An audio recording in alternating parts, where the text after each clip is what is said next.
एक बांगलादेश आणि आता असणारा नेपाळ या दोन्ही राष्ट्रांमध्ये लोकशाहीने निवडून आलेली राज्य ही तिथल्या जनतेने उद्ध्वस्त केलेली आहेत आणि आशिया खंडच अस्थिरतेच्या दिशेने वाटचाल करतोय अशी परिस्थिती आहे। काही याच्यामध्ये भारतामध्ये सुद्धा अशी परिस्थिती येणार का याची आता चर्चा त्या ठिकाणी सुरुवात झालेली आहे।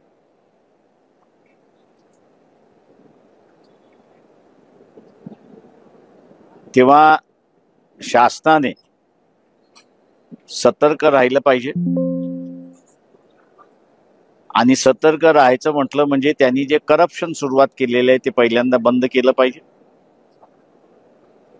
न्याय व्यवस्था ही सुद्धा कोलमडत चाललेली आहे। नेपाळमध्ये न्याय व्यवस्थेची बिल्डिंग सुद्धा जाळण्यात आली अशी परिस्थिती आहे। तेव्हा भारतीय व्यवस्थेमध्ये जे जे केंद्र आहेत त्या सगळ्या केंद्रांना हा इशारा आहे असं मी त्या ठिकाणी मानतोय। खेळ थांबवा, सामान्य माणसाच्या प्रश्नाची उत्तरं शोधा आणि तो समाधानी कसा होईल या दृष्टीने आज सर वाटचाल झाली तर नेपाळ भारतामध्ये घडणार नाही असं एकंदरीत दिसतंय।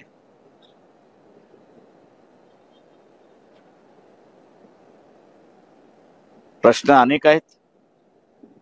एक प्रश्न तर आम्हीच पक्षाने उचलला होता की निवडणुकीमध्ये फ्रॉड झाला,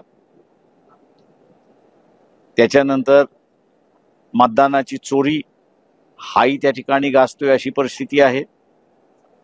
जे काही रस्त्याची कामं झालेली आहेत 2 महिने झाले नाहीत तर ते रस्ते सगळे फुटतात आहेत अशी परिस्थिती आहे। तरुणांना काम मिळण्याची शाश्वती नाही अशी परिस्थिती आहे। आणि दुसऱ्या बाजूला भारतीय जनता पक्ष जे म्हणतोय की एका कुटुंबाचं राज्य म्हणजे काँग्रेस पक्षामधल्या गांधी कुटुंबांचं राज्य, तर दुसऱ्या बाजूला यांनी काही कुटुंबांना लूट करण्याची सूट दिलेली आहे, तिच्याबद्दल सुद्धा असंतोष आहे अशी परिस्थिती आहे। लवकरच आम्ही रशियाचं क्रूड ऑइल भारताने जे विकलं त्याच्यातून नफा झाला, तो नफा प्रत्यक्षात भारताच्या तिजोरीमध्ये गेला की इतर कुठे गेला याची असणारी माहिती 15 तारखेनंतर जनतेला त्या ठिकाणी दिल्या जाईल, पक्षाच्या वतीने ती दिल्या जाईल। आणि जे काही रशिया अमेरिकेचं भारताचे संबंध बिघडलेत जुळलेत असं जे आहे ते योग्य आहेत की अयोग्य आहेत हा सर्वसामान्य लोकांनी निर्णय घ्यावा अशी परिस्थिती आहे। जिल्हा परिषदेच्या दृष्टीने आमची शिबिरं ही महाराष्ट्रभर सुरुवात आहेत। आम्ही स्थानिक स्वराज्याच्या निवडणुका या बिना कॉम्प्रोमाइज या अगोदर केल्यामुळे आमचं पार्टी इन्फ्रास्ट्रक्चर हे तालुक्यांमध्ये आजही अस्तित्वात आहे, कार्यरहित आहे, पण ती परिस्थिती इथल्या इतर कुठल्याही राजकीय पक्षाची दिसत नाही। आणि हे जाणीव झाल्यामुळे अनेक राजकीय पक्ष आता विचार हा करतात आहेत की समझोत्याचं राजकारण लढण्यापेक्षा आपल्या पक्षाचं राजकीय अस्तित्व आणि बांधणी ही वाढवण्याच्या दृष्टिकोनातून आपण स्वतंत्रपणे लढलं पाहिजे अशी भूमिका येण्याची शक्यता मला अधिक त्या ठिकाणी दिसते। आणि अशी परिस्थितीमध्ये आम्ही असणारा मानतोय की खऱ्या अर्थाने लोकशाहीला आणि मतदाराला मतदान देण्याच्या ह्याच्यामध्ये चॉईस आहे। आपण आता विचारा सर, महाराष्ट्रात विशेष परीक्षण यासाठी विशेष मतदारांची पडताळणी देशभरात करण्याची तयारी केंद्रीय निवडणूक आयोग. चांगली गोष्ट आहे की त्यांनी बिहार सारखी परिस्थिती महाराष्ट्रात होऊ नये या दृष्टीने याद्या तपासलेल्या आहेत अशी परिस्थिती आहे. परंतु महाराष्ट्राचं इलेक्शन कमिशन जे आहे त्याला हा अधिकार नाही. जी सेंट्रलची यादी आहे तीच त्याला मान्य करावी लागते.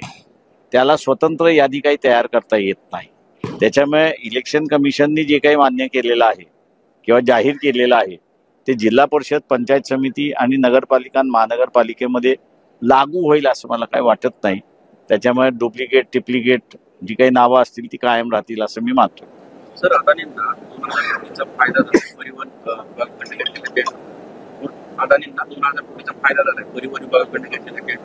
पण पुन्हा ते 7,500 कोटी रुपये मागतायत. अन्यथा सीमावर्ती भागातील टोल बंद सांगतो. अदानी टोल नाके बंद करणार फार चांगलं आहे. त्यांनी बंदच करावे. त्याच्या आंदोलनाला आमचा पाठिंबा राहील की त्यांनी टोल नाके बंद करावे म्हणून, आणि हिंमत असेल तर त्यांनी बंद करावेत. सर, आता एक चर्चा सध्या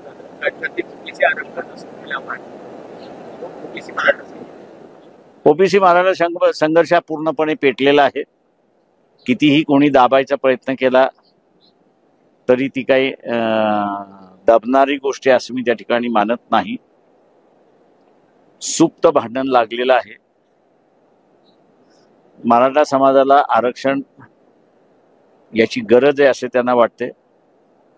ते ओबीसीच्या कोट्यातून मागतात आहेत आणि कुणबी अगोदरच ओबीसी मध्ये आहे. त्याच्यामुळे सर्व मराठा समाजाला कुणबी संबोधणं आणि व्हॅलिडिटी देणं याचाच अर्थ ओबीसीच्या ओबीसीच्याच कोट्यामधनं तो जाणार. त्याच्यामुळे मुख्यमंत्री पूर्णपणे असत्य बोलतात आहेत. बीजेपी पूर्णपणे जनतेला फसवतोय अशी परिस्थिती आहे. आणि त्याच्यामुळे काही दिवसामध्ये ओबीसींच्या आंदोलनाच्या भूमिकेमध्ये आली आणि त्यांनी आंदोलन केलं तर माझ्यासारखं आश्चर्य मानणार नाही. याचं कारण की त्या पद्धतीची तयारी सुरुवात झाली असं मला एकंदरीत दिसतंय. जरांगे पाटील यांच्यासोबत तुम्ही राजकीय भूमिका घ्यायला आग्रही होता, मात्र त्यावेळेस जरांगे पाटलांनी असं काही ऐकलं नाही असं दिसलं. आता त्याचे परिपाक आहेत का? 2 वेळेस 3 वेळेस त्यांनी गुलाल उधळला. हे गुलाल उधळल्याकडे असे त्या गुलाल उधळल्याचा फायदा झाला का? तर नाही. उलट सामाजिक वातावरण जे होतं, शांततेचं वातावरण होतं ओबीसीचं आणि मराठा समाजाचं, यांनी गुलाल उधळल्यामुळे ते आता दोघांमध्ये अशांतता पसरली असंच दिसतंय.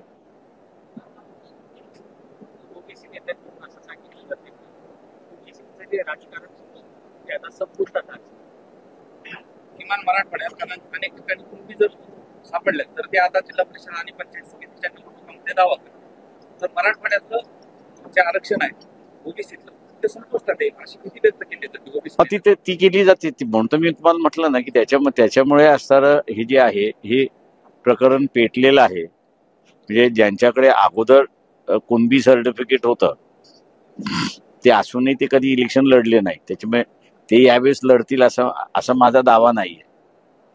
त्या ह्याच्यामध्ये ही जी नवीन नवरी झालेली जी आहे, सर्टिफिकेट घेऊन ज्या नवीन नवऱ्या झालेल्या आहेत त्या लढणार एवढं नक्की आहे. आणि त्यांनी लढलं तर यांनी जसं म्हटलंय की ओबीसीना हे वाटणार की आमचं आरक्षण संपलं. मराठवाड्यात बंजारा समाज, महादेव कोळी समाज हे देखील हैदराबाद राज्यात लागू करावं. हो, मला काल जे निवेदन आलं त्या निवेदनामध्ये त्यांनी असं म्हटलं की त्याच गॅझेटमध्ये बंजारा आदिवासी आहे. आता हे बरोबर आहे की महाराष्ट्रातला मराठवाडा जो आहे तो निजामच्या हद्दीमध्ये होता आणि 60 नंतर असताना हा महाराष्ट्राशी जुळल्या गेला. त्याच्यामुळे ज्यावेळेस निर्णय घेण्याचा वेळ म्हणजे आरक्षण घेण्याचा निर्णय ज्या काळ होता त्यावेळेस त्यांना त्या राज्यामध्ये होतं. त्याच्यामुळे तुम्ही राज्य फोडलीत तर हैदराबादची लिस्ट तुम्ही असताना स्वीकारली पाहिजे होती. राज ठाकरे आणि उद्धव ठाकरे पुन्हा एकदा त्यांच्या युतीच्या चर्चा सुरू झालेल्या आहेत. त्याच्याकडे तुम्ही कसं पाहता? आणि तुम्ही प्रयत्न केला होता उद्धव ठाकरे बरोबर युती करण्याचा? ते मी आमच्या प्रयत्नापेक्षा उद्धवचाच प्रयत्न अधिक होता त्याच्यामध्ये की आम्ही त्यांच्या बरोबर बसावं आणि त्यांची ती गरज होती असं मी त्या ठिकाणी मानतो की एकनाथ शिंदेनी त्यांच्या पक्षावरती जो काही तोडफोडी करण्याचं असताना लावलं होतं त्यांना स्टेबल होण्यासाठी कोणतरी लागलं होतं. त्यांनी आम्ही यांच्याबरोबर युती करतो म्हणून असताना हे केलं आणि स्वतःचा पक्ष वाचवला. दुर्दैवाने त्यांचा काही पक्ष वाचला असं काही दिसत नाहीये आणि म्हणून त्यांना आता असताना राज ठाकरेची मदत घ्यावी लागते स्वतःचा पक्ष वाचवण्याच्या दृष्टिकोनात. राजकीय युती आहे, पक्ष आहेत, त्याच्यामुळे राजकीय युत्या होणार त्या सगळ्यांनी मान्य केल्या पाहिजे. आगामी निवडणुकांवर मराठा आहे. काय परिणाम? मला वाटतं उमेदवारी पक्षाच्या जाहीर झाल्यानंतरच त्याच्यावरती भाष्य करता येईल, त्याच्या अगोदर करता येणार नाही. सर, छगन भुजबळ असं म्हणताय की आरक्षणाच्या विरोधामध्ये आम्ही कोर्टात जाऊ. जरांगे पाटील असं म्हणताय मंडल आयोगाने जे आरक्षण दिले त्याच्या विरोधात आम्ही कोर्टामध्ये जाऊ. चांगलं आहे, स्वागत आहे. मंडल आयोगाच्या विरोधातलं कोर्टात जाण्याचा प्रश्न येत नाही, कारण का अगोदर 13 जजेसच्या बेंचनी निर्णय तो देऊन मोकळे झालेले. काही फरक पडणार नाही. ते फुल बेंच आहे, त्याच्यावरती बेंचच नाही.